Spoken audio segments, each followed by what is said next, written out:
அனைவருக்கும் வணக்கம். Welcome to இமிய புஷ்பாவின் சமையல். எல்லோரும் எப்படி இருக்கு? நல்லா இருக்கீங்களா?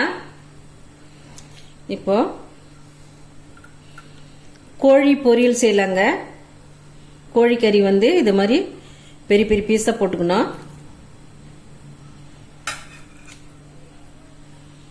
பெரிய பெரிய பீஸா போட்டுக்கலாம். நான் ஒரு 1/4 கிலோ எடுத்திருக்கேன். 1/4 கிலோ கறிக்கு 1/2 கப்பு தயிர் சேர்த்துக்கலாம். கறியில் தண்ணி இருக்கக்கூடாதுங்க. கறியில் சேர்த்துக்கலாம்.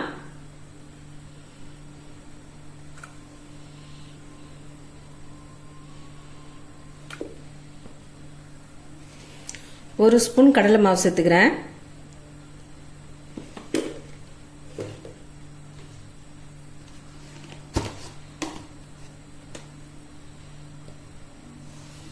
ஒரு ஸ்பூன் மிளகாத்தூள் சேர்த்துக்கிறேன்.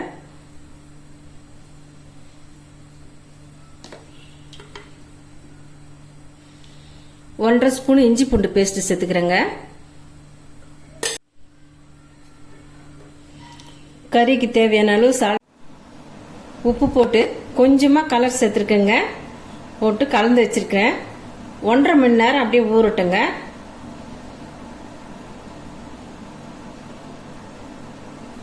கோழி பொரியலுக்கு எல்லா மசாலாவும் போட்டிருக்கேன். கம்மியாக தான் போட்டிருக்கேன். ஆனால் டேஸ்ட் அட்டகாசமாக இருக்குங்க. கோழி பொரியல் ரொம்ப சூப்பராக இருக்குங்க. கோழினா உயிரோடு இருக்கிற கோழி இல்லை. கோழியை கட் பண்ணி அந்த கறியை மசாலா போட்டு வச்சிருக்கேன். கறி நல்லா 1.5 மணி நேரம் ஊறிடுதுங்க. இப்போ எண்ணெய் ஊற்றி பொரிச்சு எடுத்துடலாம்.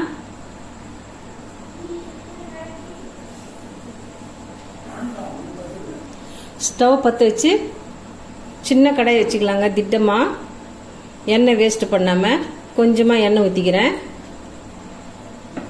எண்ணெய் சூடாயிடுதுங்க. இப்போ சிம்மில் வச்சுக்கலாம். சிம்மில் வச்சு கறியை எண்ணெயில் போட்டுக்கிறேன்.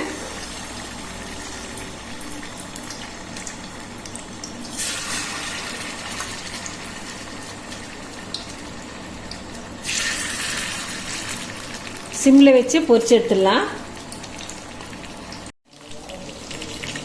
கறி நல்லா வெந்துடுதுங்க. இப்போ எடுத்துடலாம்.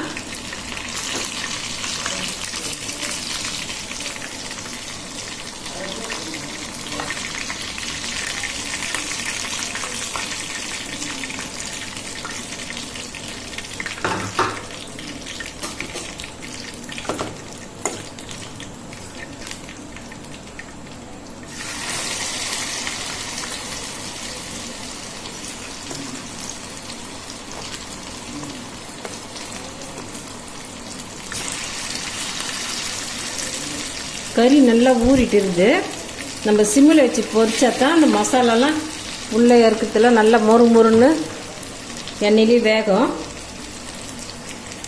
சாப்பாட்டுக்கு சைட் டிஷ்ஷு சூப்பராக இருக்கும். கோழி பொரியல் ரெடி ஆகிடுதுங்க. ரொம்ப டேஸ்ட்டாக இருக்கும். நீங்களும் வீட்டில் செய்து சாப்பிட்டு பாருங்கள். உங்களுக்கு பிடிச்சிருந்தா நம்ம சேனலை இமயம் புஷ்பாவின் சமையல் சேனலை சப்போர்ட் பண்ணி லைக் பண்ணி ஷேர் பண்ணுங்கள், கமெண்ட் பண்ணுங்கள். மறக்காமல் சப்ஸ்கிரைப் பண்ணுங்கள். பெல் பட்டனை கிளிக் பண்ணிடுங்க. தேங்க்யூ.